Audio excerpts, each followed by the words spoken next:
Matius pasal yang 9. Orang lumpuh disembuhkan. Sesudah itu naiklah Yesus ke dalam perahu lalu menyeberang. Kemudian sampailah ia kotanya sendiri. Maka dibawa oranglah kepadanya seorang lumpuh yang terbaring di tempat tidurnya. Ketika Yesus melihat iman mereka, berkatalah ia kepada orang lumpuh itu, "Percayalah, hai anakku, dosamu sudah diampuni." Maka berkatalah beberapa orang ahli Taurat dalam hatinya, ia menghujat Allah.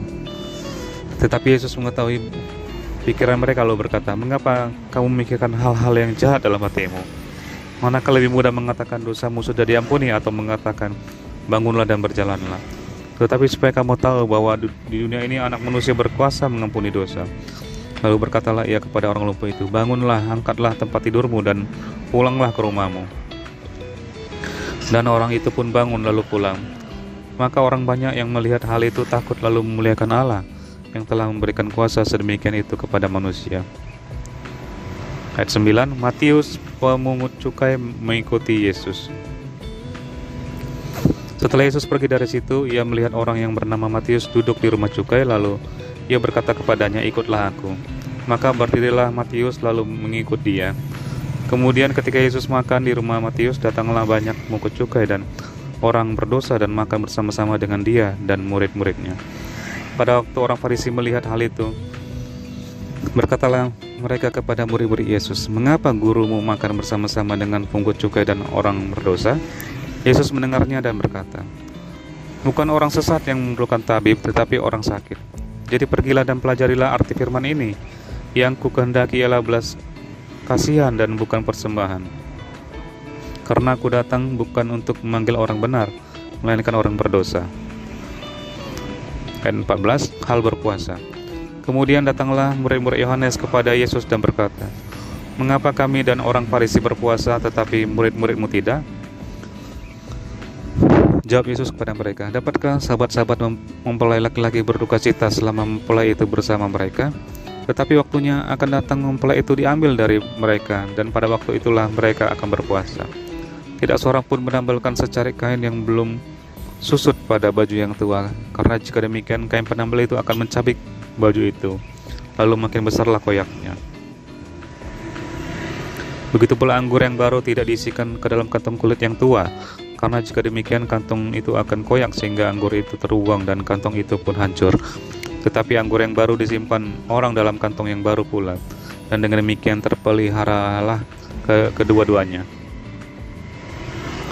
Ayat 18, anak kepala rumah ibadat perempuan yang sakit parah, sakit pendarahan.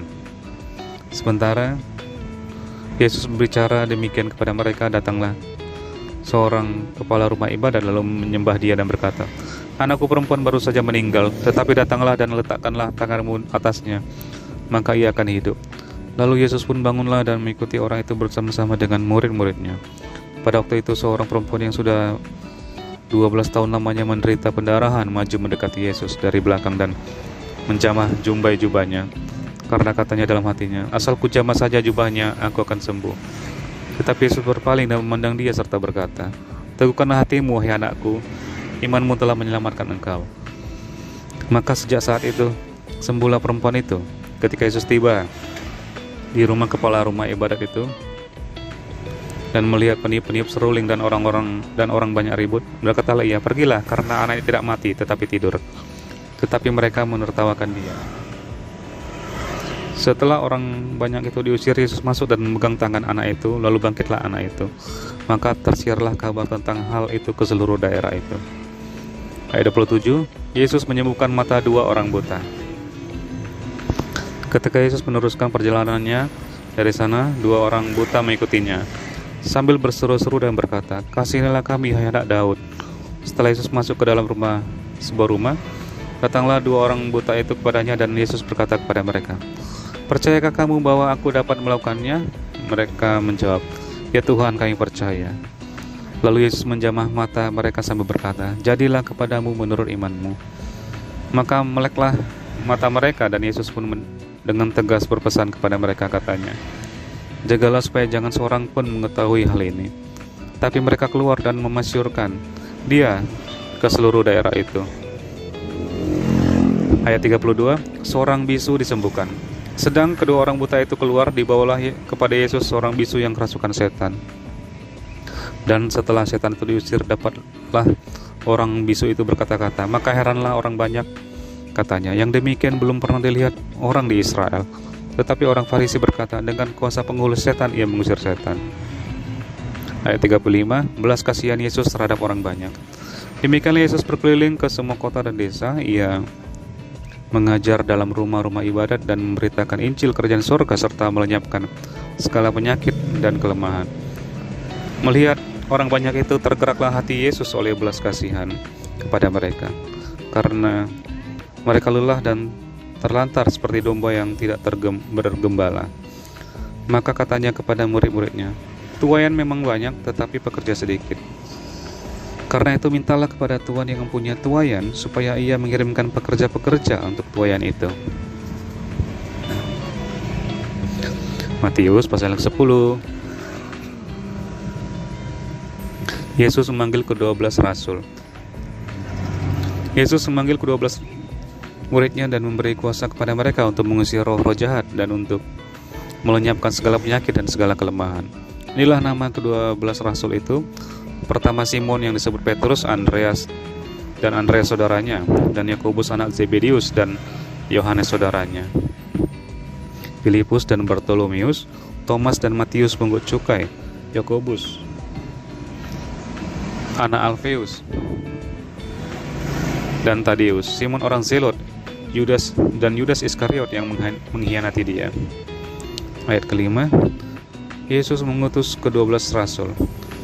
Ke-12 murid itu diutus oleh Yesus dan ia berpesan kepada mereka, janganlah kamu menyimpang ke jalan bangsa lain atau masuk ke dalam kota orang Samaria, melainkan pergilah kepada domba-domba yang hilang dari umat Israel. Pergilah dan beritakanlah kerajaan surga sudah dekat. Sembuhkanlah orang sakit, bangkitkanlah orang mati, tahirkanlah orang kusta, usirlah setan-setan. Kamu telah memperolehnya dengan cuma-cuma, karena itu berikanlah pula dengan cuma-cuma. Janganlah kamu membawa emas atau perak atau tembaga dalam ikat pinggangmu.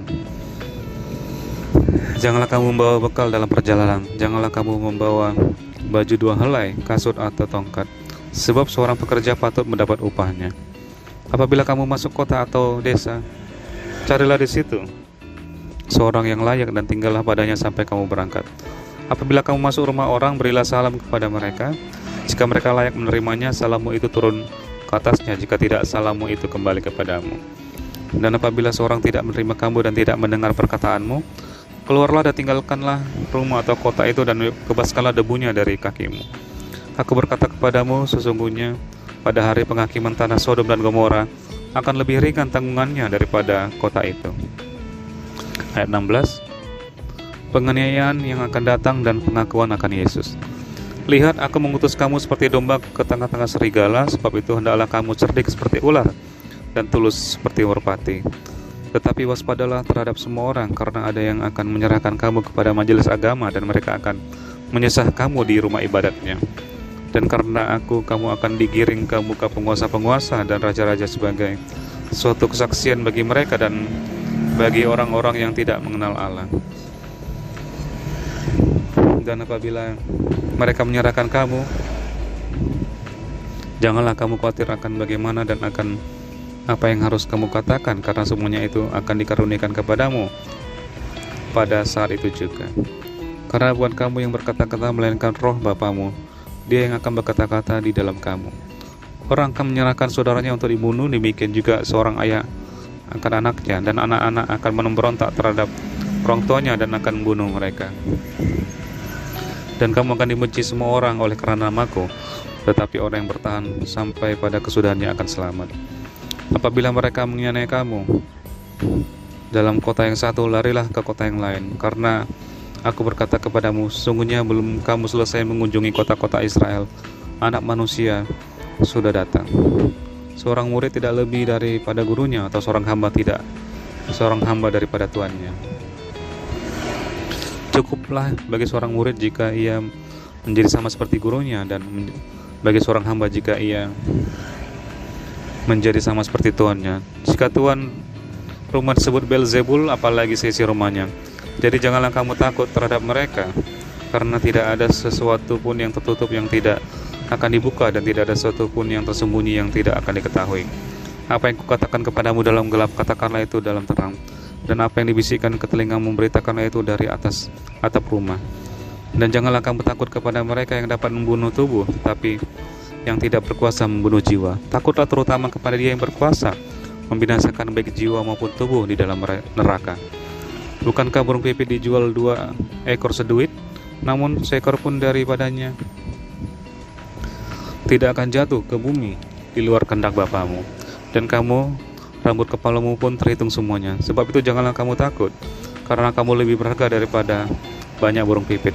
Setiap orang yang mengakui aku di depan manusia, aku juga akan mengakuinya di depan Bapa-Ku di surga. Tetapi barang siapa menyangkal aku di depan manusia, aku juga akan menyangkalnya di depan Bapa-Ku yang di surga. Ayat 34. Yesus membawa pemisahan bagaimana mengikuti Yesus. Janganlah kamu menyangka bahwa aku datang untuk membawa damai di atas bumi. Aku datang bukan untuk membawa damai, melainkan pedang. Sebab aku datang untuk memisahkan orang dari ayahnya, anak perempuan dari ibunya, menantu perempuan dari ibu mertuanya, dan musuh orang ialah orang-orang seisi rumahnya. Barang siapa mengasihi bapa atau ibunya lebih daripada aku, ia tidak layak bagiku. Dan barang siapa mengasihi anaknya laki-laki atau perempuan lebih daripadaku, ia tidak layak bagiku. Barang siapa tidak memikul salibnya dan mengikut aku, ia tidak layak bagiku. Barang siapa mempertahankan nyawanya, ia akan kehilangan nyawanya. Dan barang siapa kehilangan nyawanya karena aku, ia akan memperolehnya. Barang siapa menyambut kamu, ia menyambut aku. Dan barang siapa menyambut aku, ia menyambut Dia yang mengutus aku. Barang siapa menyambut seorang nabi sebagai nabi, ia akan menerima upah nabi. Dan barang siapa menyambut seorang benar sebagai orang benar, ia akan menerima upah orang benar. Dan barang siapa memberi air sejuk secangkir saja pun kepada salah seorang yang kecil ini, karena ia muridku, aku berkata kepadamu, sesungguhnya ia tidak akan kehilangan upahnya daripadanya.